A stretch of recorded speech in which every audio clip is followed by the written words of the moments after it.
ปัญหาของ HR ส่วนใหญ่มักจะเกิดจากเรื่องเหล่านี้ครับเริ่มจาก OT หรือการทำงานล่วงเวลานะครับการทำงานล่วงเวลาจำเป็นจะต้องได้รับความยินยอมจากพนักงานและนายจ้างจะต้องจ่ายค่าล่วงเวลาตามอัตราที่กฎหมายกำหนดครับส่วนเรื่องการลาไม่ว่าจะเป็นการลาพักร้อนลากิจลาป่วยสามารถลาได้ตามกฎหมายกำหนดและตามนโยบายของบริษัทครับแต่สิ่งที่สำคัญที่สุด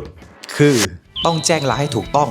และอยู่ภายใต้เงื่อนไขบริษัทกำหนดครับผมเชื่อว่าข้อมูลที่ให้ไปจะสามารถแก้ไขปัญหาและตอบข้อสงสัยทั้งในเรื่องของ OT และวันลาได้แล้วเจอกันใหม่คลิปหน้าครับ